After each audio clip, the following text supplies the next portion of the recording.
talking about applying makeup at weddings and for photo shoots Yep. and your esthetician business, Yes. all of that? Yes. Yeah. There's not a lot out there as far as that goes. And then I feel too, now that I've had my daughter, that I think is a big obstacle because I'm trying to be the best mom I can be, but I'm also trying to run this business. I'm in a little bit different place than you. Yes. And, and I have found, even though I do, cater to women, that they don't stop and think that you might have something else you don't going have a life. on. No, Right. no. And that is kind of basically what it is. Like, they want, and even with social media now, I think that's a big part of it, but they want instant answers, instant response. And, they want you to be available at 6 a.m. if they want it, or 8 p.m. And I just can't do that now, being that I'm a mom. Well, you shouldn't ever do No. that as a professional. No, you need you to have to have construct your own limits. days. Yes. Right. But, yep. Right. When I was selling real estate, when I first got into it, that's an on-demand job. You want to see a house? Okay, I'll be right there. Yeah. And at first, I didn't know to set limits on myself, and I was working like from 6 in the morning until 10 at night, and And then I took this class. I actually took it in Detroit. And the gentleman that taught it was from Detroit, and he said that makes you not be professional. That's what people frown upon in our profession, because you look like you're at everybody's beck and call. You need to construct your own days, be there when your children need you. And so luckily I took that my second year, but and that's exactly what I had to do. And it was when cell phones first everybody started having them, and oh boy, that was nasty. Yeah, I think it's gotten way. And you would worse never do as far that to as a doctor. No. Well, their office hours are from 9 to 4. Yep, and that's what I've learned too. Is I have set boundaries, and it makes you look more professional. And I don't touch emails. I don't, if it's outside of that, I don't do it anymore. Good. Yeah. And your life is probably easier because of that. It is, yeah. That's good. And you, Juliana, you take appointments, and you have appointments in between this time, and that's it. Unless it would be an emergency, I would think. We have a couple of people that fall into that emergency category, and those are the people that call you and they're in pain, and there's nothing that you can do about it but see them immediately. And they're, crying on the phone to you.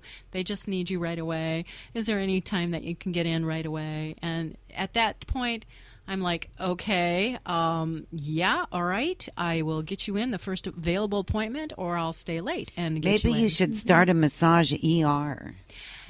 It's not a bad idea. It's not a bad idea. We have some patients that are way, way out of whack, and they come in and they just blow my mind with some of the stuff they've got going on. And after they're done, they go, oh, that feels so much better. And I'm thinking, yeah, you had your arm on your back or something like that, and it's totally off the wall.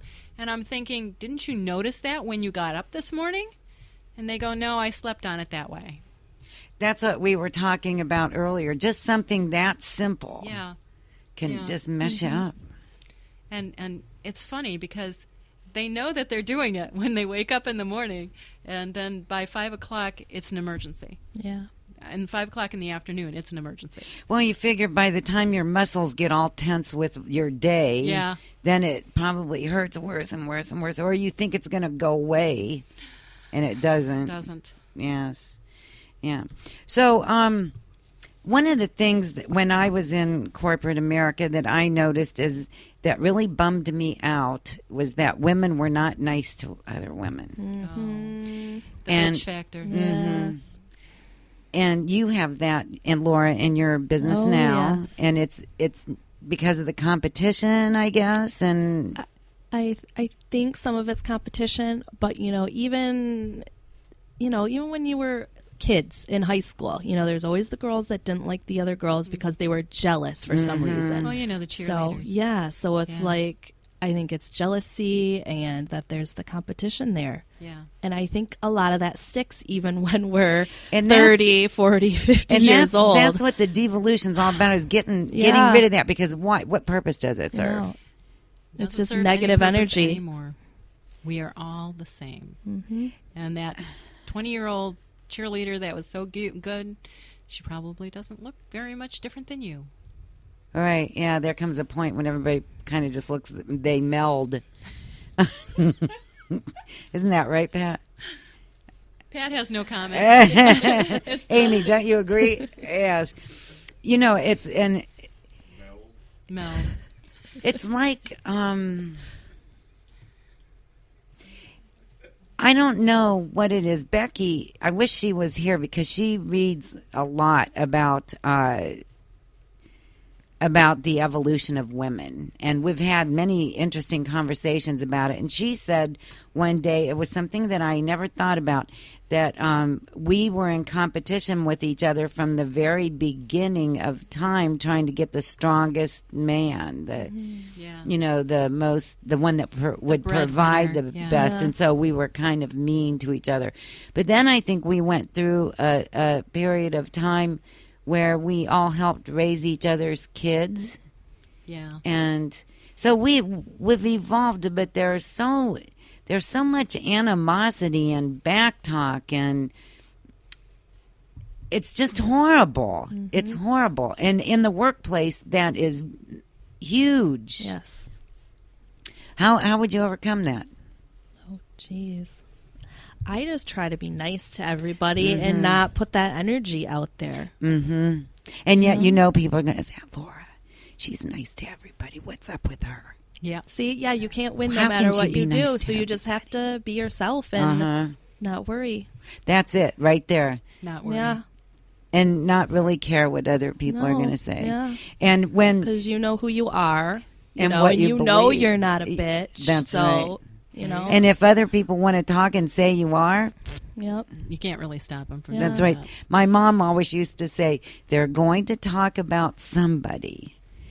You can take it. Let them talk about you. Or let them talk about you the right way, And, there's also that saying that goes to, it says more about the person talking about you than it says about you. Right. If they're talking about you behind your back, that says more about them than it actually says about you. That's right, too. So, yes. yeah.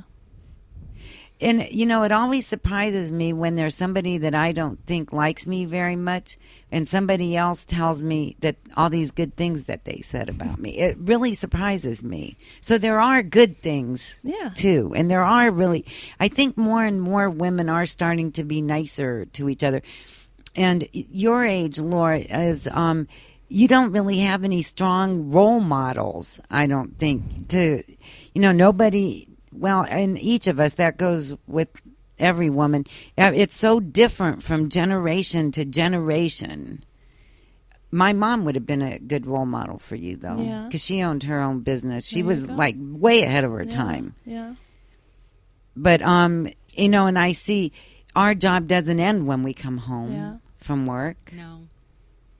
Well, like I said, I'm a little bit different than you guys. You My are. kids are all big, and when I'm home doing my stuff, they're all off doing their thing. It's not something that I have to micromanage. Like, I don't have tiny little babies. Yeah.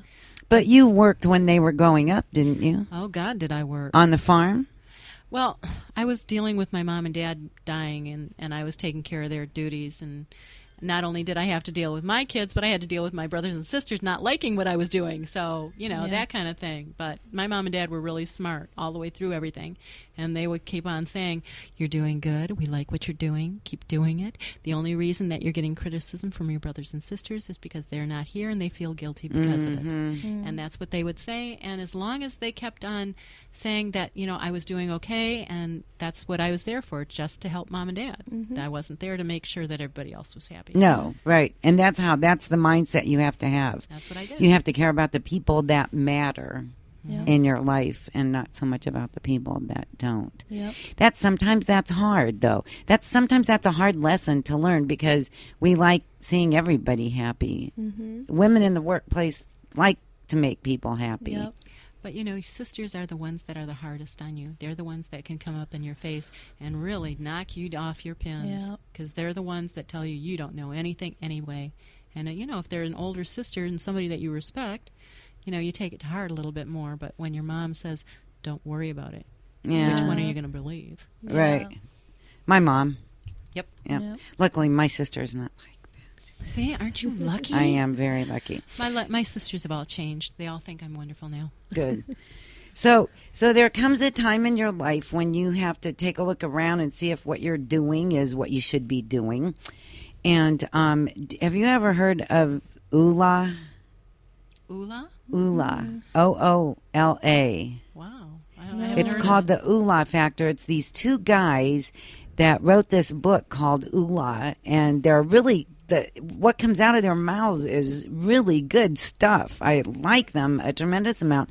But one of the things that they said sometimes we get to a certain age and we sit there and we think, whoa, what the heck am I doing? You know, why am I doing this? Why am I going to work every day at this job that I don't like, that I realize now is not going to go anywhere? Or maybe it is somewhere, it's as high as I can go, and I hate it.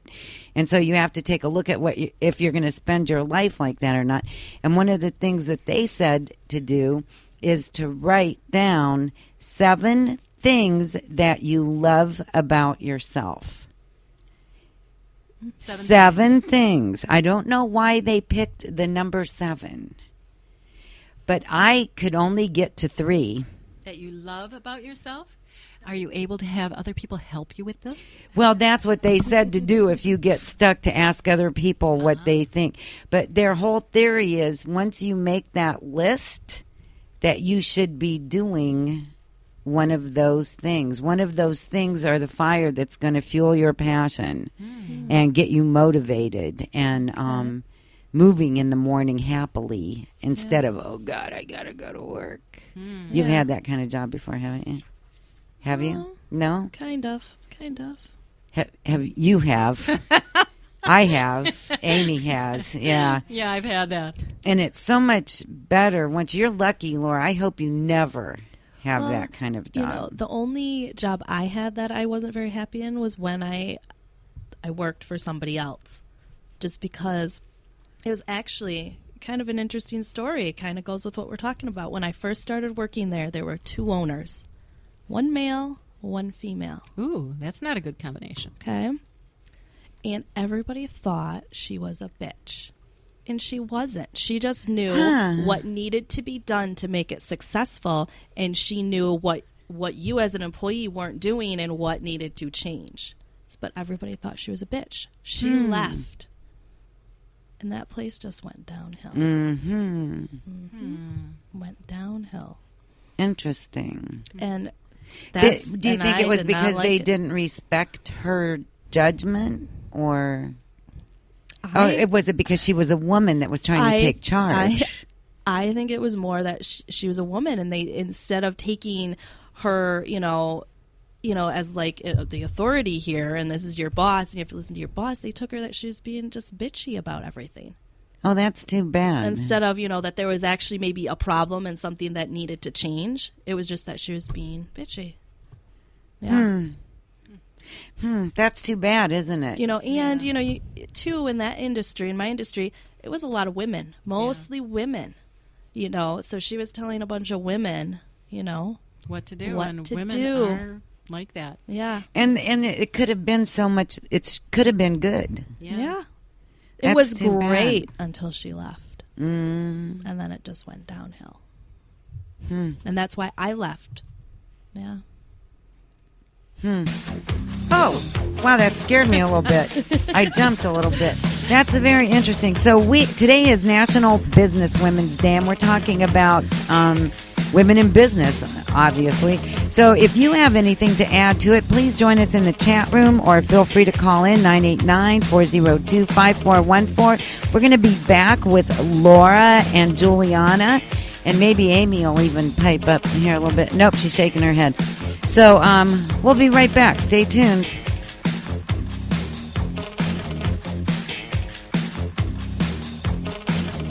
The divas are going to refill their wine glasses. The Divalution Show will be right back. The Divalution Show just celebrated its 1-year anniversary. The show currently has over 6,000 downloads and growing every day. The Divalution Show is broadcasted live on W4Divas.com and the Divalution.com